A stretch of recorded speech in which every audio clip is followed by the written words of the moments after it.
तो चैप्टर 15 की शुरुआत में हम देखते हैं पिछले चैप्टर का सीन, जहाँ पे जो योहान और जोआ होते हैं वो बेड के अंदर छुपे होते हैं और लूनो कहता है क्या तुम जागे हुए हो योहान, मैं आ रहा हूँ, देखते हैं कि तुम जागे हो शायद।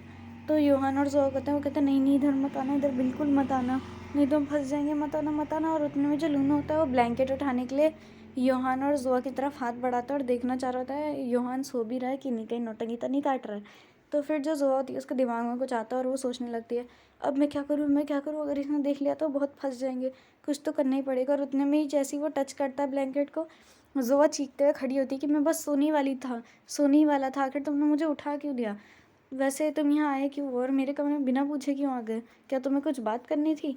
तो लूनो कहता है और सब तो ठीक है, लेकिन क्या तुमने भी कुछ गिरने की आवाज़ सुनी। और जो वहाँ योहान होता है वो सोच रहा होता है आखिर अपनी बॉडी को ऐसे कैसे ट्रीट कर सकती है, इसने फेंक दिया मुझे नीचे। तो जो हमारी ज़रूरत है कहते कुछ भी नहीं गिरा, वो बस मेरा बॉडी पिले था, चलो अब यहाँ से बाहर चलें और मेरे कमरे बिना पूछे मत आया करो, समझे। अब बताओ तुम्हें क्या बात करनी थी, वहीं बात करेंगे। तो जोआ कहती है, मतलब योहान कहता है कि फाइनली मैं सर्वाइव कर गया, मुझे तो लगा था मैं बस मर ही जाऊँगा, पर आखिर ये दोनों इतने क्लोज कब हो गए, आखिर ये दोनों क्या बातें करने गए होंगे, मुझे देखना ही पड़ेगा। और जैसे वो खिड़की के पास जाके सुन रहा होता है तो कहता है जोआ जो होता है लूनो उससे कह रही होती है आखिर तुम्हें क्या बात करनी थी, मुझे अपनी बात बताओ। और कह रही होती है कि योहान की तरह रूड बनना भी कितना मुश्किल है।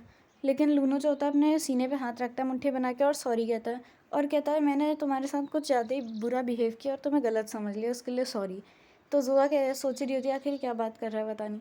तो फिर वो कहता है लूनो की पर एक बात कहूँ, तुम शायद तुम शायद थोड़े से कूल तो हो। और थोड़े शर्माते हुए वो सर मुंडी साइड करके बोलता है। तो जुआ कहती है तुमने बस ये रियलाइज़ अभी किया है, मैं तो हमेशा से इतना ही कूल था। और ये सुन के जो लूनो होता है वो सोचने लगता है ये क्या बोल रहा है। और फिर वो शर्माते हुए वहाँ से चले जाता है और कहता है गेट लॉस्ट, मैं जा रहा हूँ यहाँ से।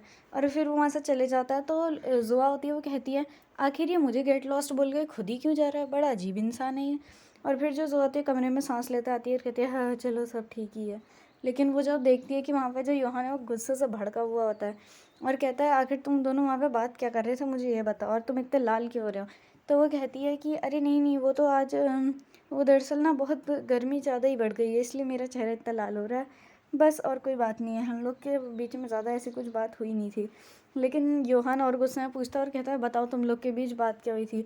और फिर उसके बाद वो जोआ को डांटने लगता है कि मैं तुम्हें कहा था उससे बात मत करना, फिर भी तुम बात कर रहे हो, आखिर तुम मुझसे बात करने की ज़रूरत क्या थी। और जोआ बेड पे लेट जाती है और कहती है क्योंकि तुमने अपने पास दीवारें खड़ी करी है जिससे तुम्हारे रिलेशनशिप बहुत ख़राब है, इसलिए मैं तुझसे बात कर रही थी, ऐसी कोई दिक्कत नहीं है और तुम्हें अपने आसपास से दीवारें हटानी चाहिए और कुछ बात करनी चाहिए, दोस्त बनाने चाहिए, समझे तुम।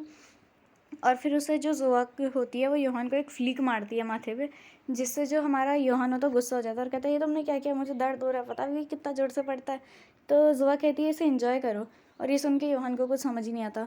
फिर जोआ कहती है क्योंकि अभी तो मेरी बॉडी में हो तो तुम अपनी स्कूल लाइफ को एंजॉय कर सकते हो। कहते हैं एंजॉय करूँ, तो कहते हैं हाँ एंजॉय करो योहान, मुझे पता है कि तुम अपनी बॉडी में तो ये सब एंजॉय करते नहीं हो और कर भी नहीं सकते हो, वरना तुम मुसीबत में पड़ जाओगे कुछ ना कुछ, इसीलिए मैं चाहती हूँ कि तुम मेरी बॉडी में रहो और उसी में एंजॉय करो। मैं तुम्हें अपनी स्कूल लाइफ प्रेजेंट के तौर पे गिफ्ट के तौर पे दे रही हूँ, तो मज़े करो, दोस्त बनाओ, अपने अपनी फ्रीडम को एंजॉय करो, दोस्त बनाओ और उनके साथ स्कूल ट्रिप पे जाओ। और फिर वहाँ पे से जब मज़े करके आओगे तो मुझे भी बता ही देना क्या किया, ठीक है ना। तो जो जोहा की बातें होती है सुन के योहान भी सोचने लगता है कि आखिर ये मुझे करने बोल तो रही है लेकिन। और जुआ कहती है कि तुम्हें एंजॉय करना सीखना चाहिए। और फिर योहाना तो थोड़ा सा ब्लश करते हुए सोचता है मैं एंजॉय करूँ, हाँ। जुआ कहती है तुम एंजॉय करो और उसके बाद अब ये समय आ गया कि तुम यहाँ से निकल जाओ। इतना बोलने के बाद जो जुआ होती है वो ऐसे खिड़की से खड़ी होती है और योहान कहता है तुम चाहती हो कि मैं यहाँ से चले जाऊँ, मतलब ये खिड़की से कूद के जाऊँ क्या। तो जुआ कहती है हाँ ज़रूर, तुम्हें यहीं से तो जाना है, और कहाँ से जाओगे, तुम नहीं चाहोगे कि हम पकड़े जाए क्यों, है ना। तो योहान कहता है अभी तुमने कहा कि अपनी लाइफ को एंजॉय करो, तुम्हारा मतलब था मैं हेवन में अपनी लाइफ एंजॉय करूँ। तो ये जोआ होती है कहती है हेवन, तुम्हें किसने कहा तुम हेवन में जाने वाले हो, क्या इसके वो कहते हैं इसके चांसेस ज़्यादा नहीं है कि तुम हेल में जाओगे। और ये सुन के योहान हैरान हो जाता है, कहता है आखिर ये कह क्या रही है, क्या मैं हेल में जाने वाला हूँ, ऐसा तो नहीं होगा। फिर जोआ कहती है बाय बाय योहान, बड़े प्यार से वो ऐसा कहती है और फिर उसके बाद लिटरली यकीन नहीं होता कि वो अपनी बॉडी के साथ जोआ ऐसा कैसे कर सकती है। वो योहान को उठाती है और लात मार के फेंक देती है खिड़की से बाहर। और योहान भी यही सोच रहा था आखिर ये ऐसा कैसे कर सकती है। फिर अगले दिन जब योहान स्कूल जाता तो कहता है लाइफ को एंजॉय करने तो जोआ ने बोल दिया, पर आखिर तुम्हारा मतलब क्या था जोआ, तुम्हारी तो कोई दोस्त ही नहीं है, मैं किसके साथ बातें करूँ। फिर वो देखता है कि वहाँ पे कुछ लड़कियाँ हैं जो कि बातें कर रही होती हैं। तो वो देखता है आखिर ये क्या बातें कर रही हैं। और जब वो देखता है तो वो लोग कह रही होती है जी सोंग तुम बहुत हॉट हो। और वो लोग कोई एमसीटी फैंडोमेन सीजनिंग के बारे में बात कर रहे होते हैं, जिसके बारे में हमें इनके जो टैबलेट या फ़ोन होता है उसमें दिखाया भी जाता है।